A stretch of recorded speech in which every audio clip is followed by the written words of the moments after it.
کر دیں۔ بسم اللہ الرحمن الرحیم۔ دل و جان قربان آقا صلی اللہ علیہ وسلم پر آج ربیع الاول کی 8 تاریخ ہے۔ ہم نے رحمت عالم صلی اللہ علیہ وسلم کے عنوان سے سیرت کا جائزہ لے رہے تھے۔ اس سلسلے کا آج 8واں پروگرام آپ علیہ السلام کا تبلیغ فرمانا اور پھر قریش مکہ کے مظالم اور ظلم و ستم۔ ہم نے پچھلی ویڈیو میں آپ علیہ السلام پر پہلی وحی کا واقعہ بیان فرمایا تھا۔ اس کے بعد کچھ وقت تک وحی کا سلسلہ منقطع رہا، اس کو فترۃ الوحی کہا جاتا ہے۔ آپ علیہ السلام ایک مرتبہ چادر اوڑھ کر لیٹے ہوئے تھے تو اللہ کی طرف سے وحی آئی، یا ایھا المدثر قم فانذر وربک فکبر، اے چادر اوڑھ کر لیٹنے والے اٹھیے اور لوگوں کو ڈرائیے۔ اب آپ علیہ السلام پر یہ ذمہ داری عائد ہو گئی کہ آپ علیہ السلام لوگوں کو دین کی طرف بلائیں، اللہ کی توحید کی طرف بلائیں، ان کو شرک سے روکیں۔ آپ علیہ السلام نے پھر تبلیغ فرمانا شروع کر دی۔ اس میں سب سے پہلے آپ علیہ السلام نے آپ کے جو خاندان کے لوگ تھے، آپ کے گھر کے فیملی کے جو لوگ تھے، ان کے سامنے دین کو رکھا۔ تو آپ کی زوجہ محترمہ ام المومنین حضرت خدیجہ رضی اللہ تعالیٰ عنہ سب سے پہلے ایمان لائیں۔ گویا کائنات میں آپ علیہ السلام پر سب سے پہلے ایمان لانے والی خاتون ام المومنین حضرت خدیجہ رضی اللہ عنہ ہے۔ پھر آپ علیہ السلام نے اپنے دوست کے سامنے اس تبلیغ کو، اللہ کے احکامات کو رکھا۔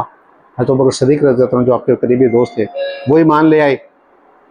پھر آپ علیہ السلام نے اپنے خاندان کے لوگوں کے سامنے ایمان رکھا، ایمان کی دولت رکھی، دین کی طرف بلایا۔ تو آپ کے خادم حضرت زید رضی اللہ عنہ وہ ایمان لے آئے، اور پھر آپ کے ریلیٹیوز میں سے آپ کے چچا کے بیٹے حضرت علی رضی اللہ عنہ وہ ایمان لے آئے۔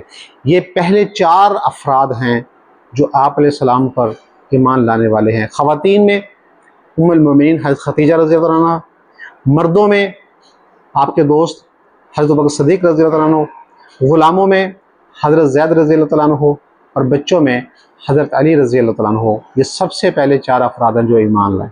اس کے بعد آپ علیہ السلام نے اپنے خاندان کے لوگوں کی دعوت رکھی، ان کو دعوت پر بلایا۔ جب لوگ دعوت پر آ گئے، آپ نے کھانے کا بندوبست کیا اور ان کو کھانا کھلایا، اور کھانے کے بعد آپ علیہ السلام نے ان کے سامنے اسلام کی دولت رکھی، لیکن ان لوگوں نے ماننے سے انکار کر دیا۔ حضرت علی رضی اللہ عنہ جو ابھی بچے تھے، جب آپ نے اسلام کی دولت رکھی سامنے اور دین کی طرف بلایا تو حضرت علی کھڑے ہوئے، جو چھوٹے سے تھے اور کمزور دبلے پتلے تھے، تو حضرت علی نے سب سے پہلے کھڑے ہو کر آپ کا ساتھ دینے کا اعلان کیا۔ باقی لوگ ایمان نہیں لائے اور کھانا کھا کر چلے گئے۔ اس کے بعد پھر آپ نے اہل مکہ کو کوہ صفا کے قریب بلایا، صفا پہاڑی کے قریب لوگ اکٹھے ہو گئے۔ آپ نے فرمایا کہ اے مکہ والو، اگر میں یہ کہوں کہ اس پہاڑ کے پیچھے سے ایک لشکر تم پر حملہ کرنے والا ہے، کیا تم میری بات کو مانو گے؟ انہوں نے کہا جی بالکل مانیں گے، کیونکہ ہم نے کبھی زندگی میں آپ کو جھوٹ بولتے نہیں دیکھا، ہم نے آپ کو کبھی غلط بات کرتے نہیں دیکھا، آپ کے اخلاق ہمارے سامنے ہیں، آپ کا کردار ہمارے سامنے، آپ کا رویہ ہمارے سامنے ہے۔ اب بھی اگر آپ کہہ دیں گے تو ہم بن دیکھے مان لیں گے کہ لشکر واقعی حملہ کر سکتا ہے۔ جب آپ علیہ السلام نے ان سے یہ بات کہلوا لی تو پھر آپ علیہ السلام نے کہا کہ لوگوں قولوا لا الہ الا اللہ، کہہ دو کہ اللہ ایک ہے، اللہ کے سوا کوئی معبود نہیں، اور میں اللہ کا رسول ہوں۔ جب آپ نے ایک کلمہ ان کے سامنے رکھا تو وہ لوگ ناراض ہو گئے اور وہاں سے اٹھ کر چلے گئے، لیکن آپ علیہ السلام نے اپنا مشن جاری رکھا اور اس میں تیزی لے آئے، لوگوں کو بار بار ایمان کی دعوت دیتے رہے، اسلام کی طرف بلاتے رہے۔ مکہ کے جو سرکردہ لوگ تھے ان کے پاس انفرادی طور پر بھی گئے، ان کی مجلس ہوتی مکہ میں، آپ ان کی مجلس میں چلے جاتے، وہاں پر ان کے سامنے ایمان کی دولت رکھتے۔ وہ بیت اللہ میں طواف کے لیے آتے تو آپ وہاں پر ان سے ملاقات کرتے، ان کے سامنے اسلام کی دولت رکھتے۔ بازاروں میں چلے جاتے، جو لوگ خرید و فروخت میں مصروف ہوتے آپ ان سے ملتے، دکانداروں سے ملتے، خریداروں سے ملتے، ان کے سامنے اسلام کی دولت رکھتے۔ گلیوں میں آپ علیہ السلام گشت فرماتے تھے، لوگوں سے ملاقات کرتے، جہاں جہاں بھی آپ کو موقع ملا، اور خاص طور پر حج کے موقع پہ جب دور دراز سے لوگ حج کے لیے آتے تھے، مختلف ممالک سے لوگ اس وقت بھی حج کے لیے آتے تھے، تو آپ علیہ السلام ان کے خیموں میں جا کر ان سے ملاقاتیں کرتے اور ان کے سامنے اسلام کی دولت رکھتے۔ لیکن چند لوگ ایمان لائے، باقی لوگوں نے آپ کی مخالفت شروع کر دی۔ خاص طور پر 2 لوگ، آپ کے سگے چچا ابو لہب اور ابو جہل، یہ 2 لوگ تھے جنہوں نے ایمان بھی قبول نہیں کیا اور شدت کے ساتھ آپ کی مخالفت بھی کی۔ حالانکہ آپ کے دیگر چچا تھے، وہ اس وقت تک ایمان نہیں لائے تھے، لیکن آپ کی مخالفت بھی نہیں کرتے تھے، بلکہ حضرت ابو طالب تو آپ کے ساتھ کھڑے ہوتے تھے، آپ کا ساتھ دیتے تھے۔ لیکن ابو لہب یہ ایسا شخص تھا جو آپ کا سگا چچا ہونے کے باوجود آپ کا بدترین دشمن بن گیا، شدید ترین دشمن بن گیا۔ ابو جہل بھی ایسے ہی آپ علیہ السلام کے ساتھ بدترین دشمنی کرتا۔ ابو لہب کی جو بیوی تھی جمیل، وہ آپ علیہ السلام کے راستے میں کانٹے بچھا دیتی، آپ زخمی ہو تو اللہ نے پھر وعید نازل فرمائی، تبت یدا ابی لہب وتب ما اغنى عنہ مالہ وما کسب سیصلی نارا ذات لہب وامرأتہ حمالۃ الحطب فی جیدها حبل من مسد۔ اللہ نے وعید نازل فرمائی اس کے لیے۔ تو ابو جہل اور ابو لہب کی بیوی انہوں نے شدت سے مخالفت کی، لیکن آپ علیہ السلام نے اپنے مشن کو جاری رکھا، اور خاص طور پر جو کمزور طبقہ تھا، جو غریب لوگ تھے یا جو غلام تھے، وہ لوگ آپ کے قریب آنے لگے۔ آپ کا رویہ، آپ کے اخلاق اور پھر آپ کا آفاقی پیغام اس سے متاثر ہو کر دائرہ اسلام میں داخل ہونے لگے۔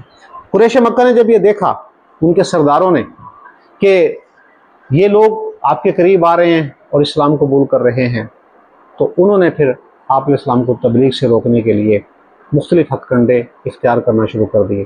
پہلے تو آپ علیہ السلام کو زبانی انہوں نے منع کیا، روکا، لیکن آپ علیہ السلام اپنے کام کو جاری رکھے رہے۔ پھر انہوں نے آپ علیہ السلام کو ترغیب اور لالچ دیا۔ وہ آپ کے پاس آئے، ان کے سردار، اور آ کر کہا کہ اے محمد صلی اللہ علیہ وسلم، اگر اس تبلیغ سے آپ کا مقصد حکومت حاصل کرنا ہے تو ہم آپ کو مکہ کا حاکم بنا دیتے ہیں۔ اگر اس تبلیغ سے آپ کا مقصد دولت اکٹھی کرنا ہے، ہم پیسے اکٹھے کرتے ہیں، آپ کو مکے کا امیر ترین آدمی بنا دیتے ہیں۔ اگر آپ کہیں شادی کرنا چاہتے ہیں تو ہم مکہ کی حسین ترین خاتون سے آپ کی شادی کر دیتے ہیں۔ تو آپ علیہ السلام نے فرمایا، میرا کوئی ایسا مقصد نہیں ہے، میں تو اللہ کا پیغام لوگوں تک پہنچانے کے لیے ہے، اللہ نے مجھ پر وحی نازل فرمائی، وہ پیغام میں نے بندوں تک پہنچانا ہے۔ تو ان کا یہ حربہ بھی ناکام ہو گیا۔ پھر وہ حضرت ابو طالب کے پاس آئے، جو آپ کے سرپرست تھے، سگے چچا بھی تھے، اور حضرت ابو طالب کو انہوں نے کہا کہ اپنے بھتیجوں کو آپ منع کرو اور ان کو سمجھاؤ۔ بڑے بڑے سردار آئے ہوئے تھے۔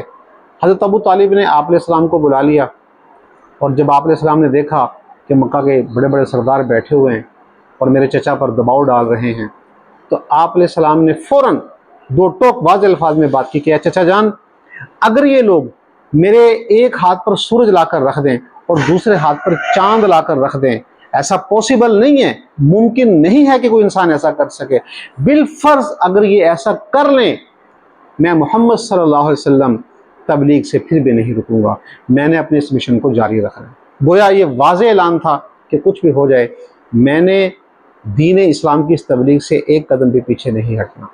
ان کا یہ حربہ بھی ناکام ہو گیا۔ اب انہوں نے ایک اور حربہ اختیار کیا۔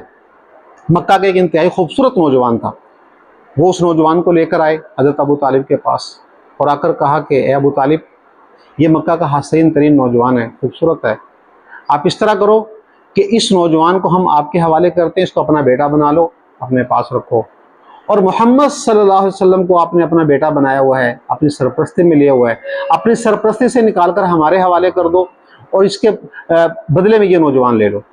تو ابو طالب